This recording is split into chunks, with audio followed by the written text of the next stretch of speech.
All right, let's keep the fun going with the questions. Sam asks, favorite movie? Goodfellas. I probably know every line of Goodfellas. I could probably perform that movie in a one-man play. I really could. And he also asks, best trainer of all time. I can't name one. Ray Arcel, Angelo Dundee, Eddie Futch, Emmanuel Stewart. They're all up there. If Joshua Wilder happens, are you coming to the UK? That would be one where I definitely think, you guys know it's been on the bucket list to go over to the UK to cover a fight. I do believe that Joshua and Wilder are going to fight at least twice. One of those fights will be here in the States. One of them will be in the UK. I don't know where the first one's going to be. It just depends on all the logistics and the money and everything else. But if the first one's over in the UK, or if they do a rematch over in the UK, I'm there. I will find a way to get there. It's going to be awesome. Ko Matsuda asks, do you think it's bad that Top Rank doesn't have several face-offs / press conferences to promote their fights? And do you think Arum and Hearn are overly hated? Look, Top Rank has been in this business forever. Bob Arum and all the other guys there are real boxing guys. They understand it. I think that they do enough promotion. I mean, if you look at some of the cards they put on, locally, Terrence Crawford in Omaha, Alex Saucedo we just saw in OKC, Jose Carlos Ramirez up in Fresno. They're putting those guys in local markets, and they do a lot of promotion in the local market. Then for the big events, when Lomachenko fights, some of the Bud Crawford fights, they do go to the big media markets. They go to Los Angeles, they go to New York. They're headquartered in Las Vegas, so they do a lot of promotion there. I don't think they need any help with all the press conferences and stuff. Guys, to me, the press conferences seem more and more like a waste of time. Yes, you have to have a press tour. It helps sometimes, especially when you have big personalities. You got Mayweather, McGregor. They needed casual fans to buy that. That whole thing was a dupe. They were conning fans. So you go out with those big personalities and you go to all the different markets and you get the MMA fans buying into that like it was going to be a competitive fight. Yeah, that's a case where you need multiple press conferences. But Canelo Golovkin 2 is an example where they really didn't do much. They did one press event in LA and that was it. And that was enough. Could they have done more? Yeah, but when you start looking at the cost of putting on those press events and what you get benefit-wise from it, all those things are streamed anyway. Everyone's watching it on YouTube, or if HBO covers it, they're going to put it on their YouTube page. So, as a media guy, I rarely go to press conferences anymore. It's just not even worth it because, I could chop up a video and show you guys, but most of you are already watching it online live. So, yeah, I don't think Top Rank needs to do any more press events. I think they're fine. As far as Arum and Hearn being overly hated, probably by some people, but then by other people, they're probably overly loved. It just depends who you're talking to. There does seem to be a lot of hatred among UK fans with Eddie Hearn, and I really don't understand that because a huge part, probably the biggest part of the UK boxing boom right now is Eddie Hearn. He's given you guys the biggest events. So I don't really understand the hate that guy gets in the UK, man. He's really been instrumental, like huge in making the UK boxing take off recently. New Hendricks asks, I recently heard someone say that boxing should have 5 judges instead of 3. When you think about that, I disagree. I think that's just going to muddy it up more. I think the bigger issue is judges scoring fights the same way. Just training judges better and really holding them more accountable when they screw something up. Generally speaking, in a fight, 3 judges, their scores should be within 2 or 3 points of each other. When you have one judge that's way off the rails, like we saw in the first Canelo Golovkin fight, with Adelaide Bird's score just being way out there, that's a huge issue. That to me she needs to be trained. She needs to be held accountable. She is training other judges in Nevada. That's the issue. It's not the number of judges. Jerry Pleasant asks, which of these fights, if any, was the biggest robbery? Canelo Golovkin 1 and 2, Pacquiao Horn, Chocolatito Rungvisai 1, Kovalev Ward 1. You know, all things being equal, to me it's a toss-up between Canelo Golovkin 1 and Pacquiao Horn. Pacquiao Horn, there were no knockdowns or anything, but Horn was fighting pretty dirty in there, and you could argue that a point or two could have been docked from him. Also, he was all but out on his feet in one round. I can't remember what round it was, but that was clearly a 10-8 round. So given all of that, Pacquiao just did enough to win that fight. But then also Canelo Golovkin, clearly Golovkin won that fight. It was competitive, it was close, but he won that damn fight. So it's a tie between those two. The other fights you mentioned, you could make a legitimate case for it going the other way. I didn't think it did, but you could.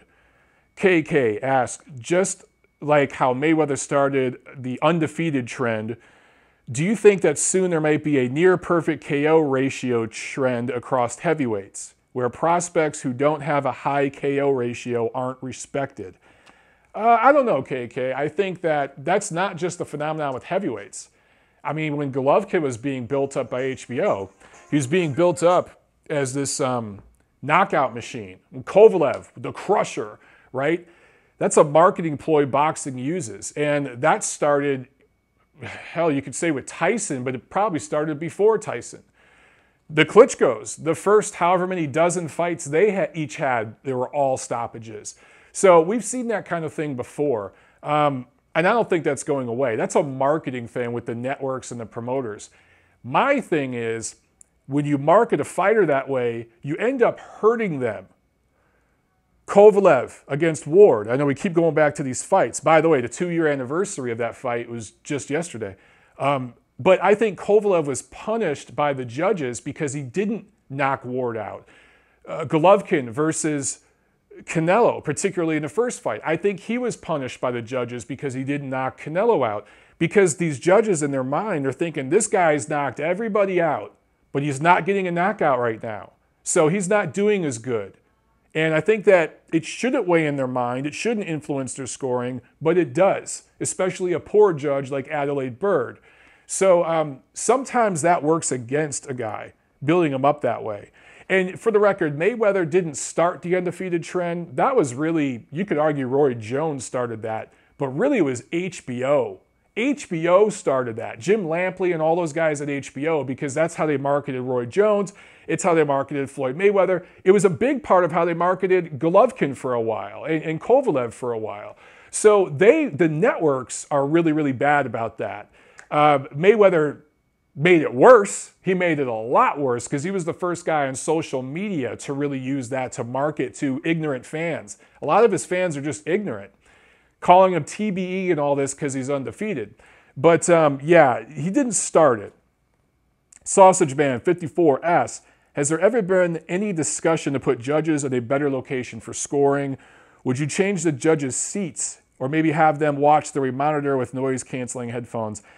Again, I'm down to try all this kind of stuff, but ultimately, you need to be right there on the ring, and sometimes looking up at the action is better than looking down, because looking up at the action, you can see footwork, you can see how the punch affects a guy's feet, you can see inside fighting better when you're looking up at it, because you can see guys making adjustments. For me, I prefer, because I've done some guest scoring of fights, I prefer looking up from ringside rather than being a few rows back in press row and looking straight in or even down sometimes. Looking up, because again, you just get a different perspective, which I think is better. I think maybe you put one judge ringside, you put one somewhere in press row, maybe you put one up in the stands. Maybe you could experiment with something like that. I don't know. But ultimately, guys, it comes down to training for these judges and accountability. That's what it comes down to. Ty Legacy asks, should judges have to give a round-by-round sort of assessment to why they scored the round the way they did? They do have to when there's an investigation into their score. But to do that for every fight, I mean, that's just a lot of red tape. I do think that in the case of, let's say, some of the fights we've brought up, If a promoter does protest, yeah, I'd like to see that. Now, things like that do happen, but it's at the commission level. The commission kind of keeps that private. I would like to see that stuff made public and released to the media so we could show everyone. I want to see more accountability by judges. So we don't need to see it for every fight. But if a decision is contested, yes, there needs to be round by round assessment, why the justification for why you scored the round the way you did, and that information needs to be transparent with the media so we can share it with you guys. Jax asks, when are you coming to Montreal or Toronto? You know, I've never been to Montreal. I have been to Toronto. I definitely want to get up to Montreal to cover a fight. You know, this year's been tough, guys, with all the moving and everything else and the projects. Getting involved with Ring this year has kept me real busy too, working. But it's on the bucket list, dude, I promise. Now that I'm on the East Coast, I am closer. There are definitely more events, at least usually in Montreal than Toronto. I'd love to get up there to not only cover an event, but see it. It's on the bucket list, dude. JZ2556 asks, how many hours of sleep do you get on average? Any tips on dealing with low amounts of sleep? I've had insomnia for years, ever since I was in the Marine Corps. There are nights where I might get 4 or 5 hours of sleep. There are nights where, you know, I'll lay in bed for 8 hours at least, but I do have trouble sleeping consistently. It's an issue with me. So I'm probably going on 6 hours of sleep right now as I'm recording this. And that's just how I live. Some people sleep real good. You know, my fiance Tiffany, she could sleep through a freaking hurricane or an earthquake. She sleeps like a freaking rock. It's just, some people are just better at it. In the Marine Corps, we were trained on how to deal with light sleep. You know, we would go on 4 hours of sleep while working on certain projects and missions and stuff like that. So I did get good training for it. You do get used to it the older you get. I would say this, dude, naps help, and listen to your body.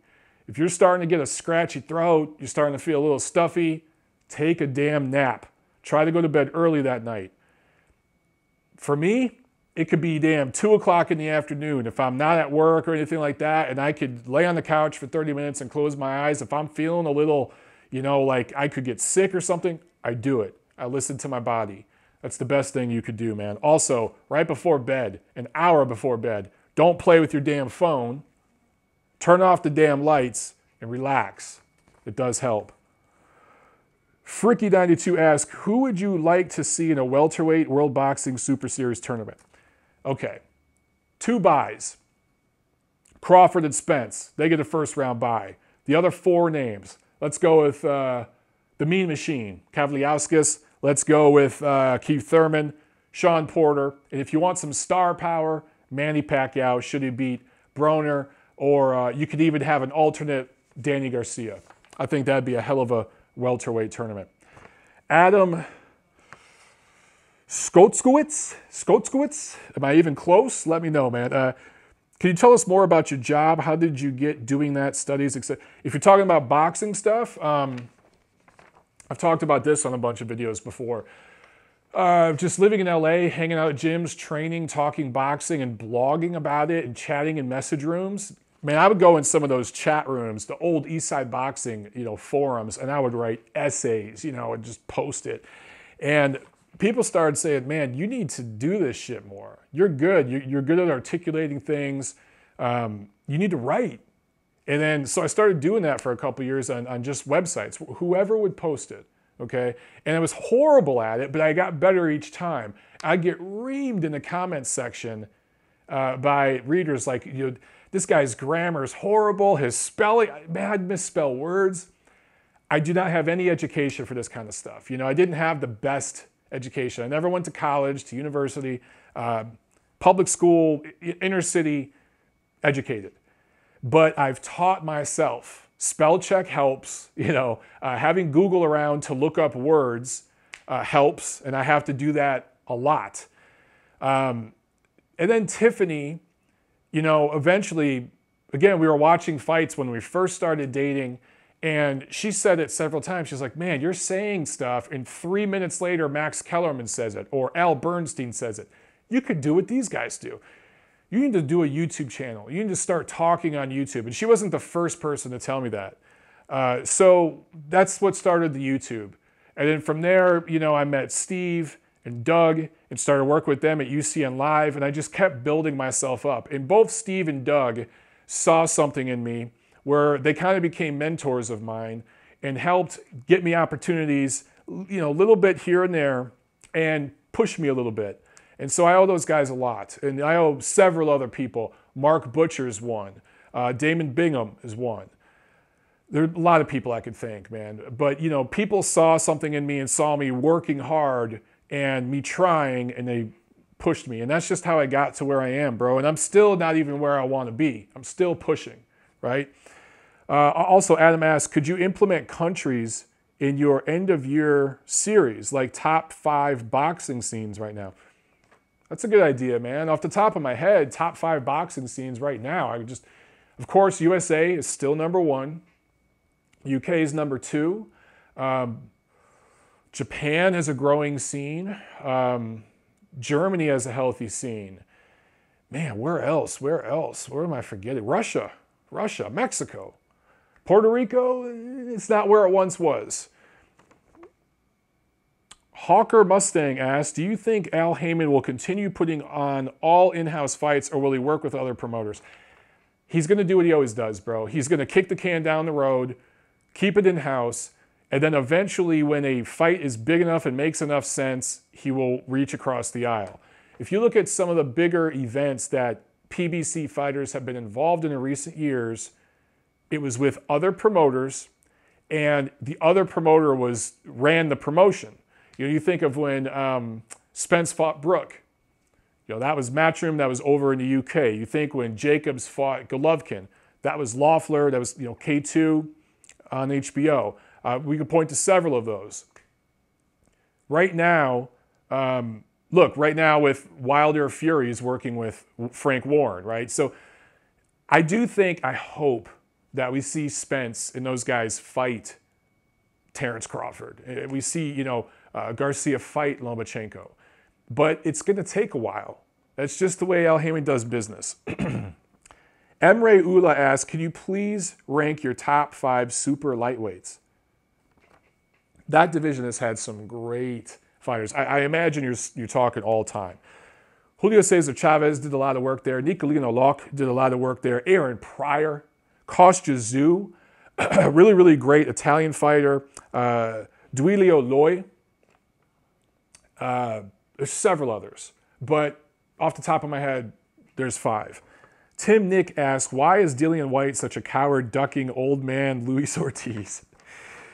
Well, damn, Tim, tell us how you really feel. Look, the history there, look, do I think Dillian Whyte is ducking Luis Ortiz?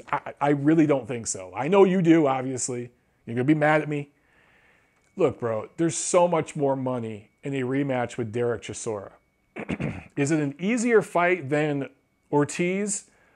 Yes, it is. But it's also a much more just money-making fight for him. He gets to be in the main event over in the UK, doing a rematch of a Fight of the Year contender from last year, and he's going to make a hell of a lot more money fighting Chisora than he would fighting Ortiz. So that's why that fight's happening right now. It's also all in-house, you know, with the promoter and all that. So that's why it's taken place. Do I think, look, man, White fought Anthony Joshua. Do I think he's ducking Luis Ortiz? No, I really, truly don't. I just don't. I think that Chisora makes a lot more business sense, and that's why that fight is happening. Obviously, White wants a rematch with AJ or a fight with Deontay Wilder. That's what he's hoping for. But the Chisora fight over in the UK, it's much more high profile. It's much more profitable. Andrew Ogilvie asked, a ton of hate for Abel Sanchez lately. Why is that? And what's your opinion of him as a person and also a trainer? I've noticed that too. A lot of people are shitting on Abel Sanchez right now. His fighters, you know, they've taken L's recently. Look, I think Abel Sanchez is a very good trainer. I love the way he runs his training camps. They do a very, very team sort of thing, you know, that sort of atmosphere. It's a lot of love up there at Big Bear. I don't know about keeping a guy up in training camp in Big Bear for 12 straight weeks. I don't know if that's the best thing scientifically for a fighter. So, and the debate is still raging on that one. Okay, there's some science that suggests high altitude training for extended periods of time, not good, especially for a sport like boxing, where so much is required. As far as Abel as a trainer, he's a very good trainer. Look at the guys that he's had and what he's done with them. Very good trainer, okay? Look at where Gennady Golovkin was when he first met him. He had one title, and look what he built to. He was the legitimate guy at middleweight, several titles, unified, went on a huge run. Huge, much bigger name now than he was when Abel first got with him. Some of that's Tom Loeffler. A lot of that has to do with Golovkin himself, but some of that is Sanchez as well. And as far as a person, Abel Sanchez, Beverly, and their whole family, awesome, awesome people. They're wonderful people, and they treat everybody great. I'll tell you guys this. There are certain entities in boxing, quote-unquote, media. I don't really consider them media, but they have a big YouTube presence. You know, some of these outlets like The Boxing Voice or whatever. That's kind of like a fan page, but a very popular one. They shit on Abel Sanchez and Gennady Golovkin constantly. Guys like, what's it, Dante's Boxing Nation. Shits on Sanchez and Golovkin all the time. I know for a fact, because I was there different times, that they've invited those guys up to Big Bear. They've done interviews with them. Anytime Abel is pulled aside and asked by some of the psychopath assholes on YouTube that constantly shit on him and shit on Golovkin and are flat out racists, Abel still answers their questions. He treats everybody with class. He's a classed human being, and people need to stop shitting on the guy so much just because some of his fighters have taken L's recently. Look at the overall body of work, people. Joe Uden asks, could you explain how the process of a fighter paying another fighter step-aside money works? How many times can you pay your mandatory fighter step-aside money? How is the amount determined? So, John, every situation is a little different. Sometimes the sanctioning organization gets involved more. Sometimes they get involved less. Every single fight, every single situation is completely different. It's its own separate deal. It's its own separate business contract, if you will. You look at a situation where Eleider Alvarez was the mandatory for Donna Stevenson for years, and he was paid step-aside money multiple times, and the sanctioning organization allowed that. I think it was the WBC. Now, the IBF wouldn't have allowed that. WBC does. So it's different depending on the sanctioning organization. It's also different depending on the fighters involved. Miguel Cotto, for a while, Gennady Golovkin was his mandatory. He did not want to fight Golovkin. The fight with Canelo was a much more bigger, profitable fight for him and a more winnable fight at that time for him. So he paid Golovkin step-aside money. So that involves, obviously, Team Golovkin, Tom Loeffler. That involved the WBC at the time. And it involved Canelo and Cotto and their people. So it's a big process. But I can't remember exactly how much it was. But part of the deal was, hey, you pay Golovkin this much money for step-aside fee. Canelo, Cotto, you two fight. The winner has to fight Golovkin. And you remember the winner was Canelo. And the WBC had to mandate, they didn't want to, but Tom Loeffler legally had them by the balls. Canelo had to fight Golovkin next. Instead, he decided to dump the belt. So we all remember that whole history. So to answer your question, sorry for the long answer, but it depends on the situation, and it's different every time. We've seen it where fighters have been paid multiple times. We've seen it where guys have been stripped after paying. I just gave you two scenarios of that. George Havanen asked, have you ever dropped LSD? Wow. If so, have you ever dropped it and watched boxing? I stayed up for Spence Ocampo on a tab, and it was like watching a nature channel. So, guys, I don't do drugs. I don't smoke weed. You know I like to drink alcohol, and I guess that's considered a drug. But yeah, I don't do any drugs. So no, I've never dropped LSD and watched boxing. But that sounds like a fun story, man. Top Nerd asked, do I think Chael Sonnen's 50-1 prediction of the screw job will come true about Mayweather versus the Risen fighter? I don't know who Chael Sonnen is. I'm not sure who that is, so I don't know what you're referring to, man. I'm sorry. Spence Garcia prediction, I already gave that. Spence, late TKO. Were you a fan of Seinfeld in the 90s? Seinfeld was a fun show, man. Really, really neurotic. And there's a lot of comedy on that show that you couldn't do now, 20 years later. Several of those episodes you couldn't do because there'd be protests and riots and, people smashing windows and shit. So yeah, I think Seinfeld was a lot of fun. Sirik Arobayev asks, will Triple G gain his lost greatness and prestige in 2019, or is he history now?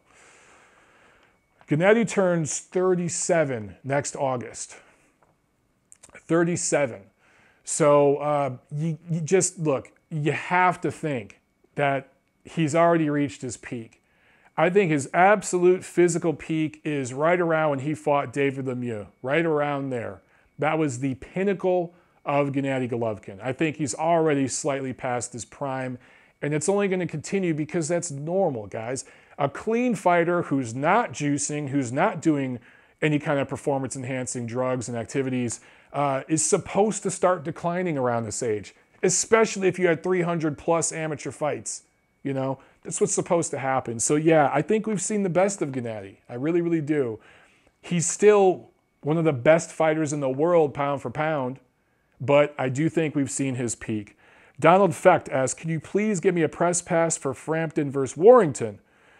That fight is, I think, less than a month away. It's too late in the process to get that now. But let me ask you guys this. In the future, I've thought about this. Would any of you be willing, and I'm just, this would be a while away, okay? But this is me just brainstorming and thinking out loud here. Would any of you be willing to cover events for Montero Unboxing, to get video, to do a ringside recap type of thing, and send me via Dropbox or something, the video, I can load it up to the channel, something like that. Because that's something I've thought about, I've brainstormed about with a few people, where perhaps if I had somebody in the UK, somebody in Germany, somebody in Japan, wherever, in different markets who could cover events, I probably could get you guys press credentials. I've built myself up enough now. Through Montero Unboxing, I could probably get you guys a press pass. So that's something we shall discuss more. Mesek Kosiki asks, why are people like B-Hop and Floyd, why were they never publicly condemned, especially by people like Jim Lampley, Max Kellerman, or other prominent figures in the boxing media, for racist, hateful statements toward white people?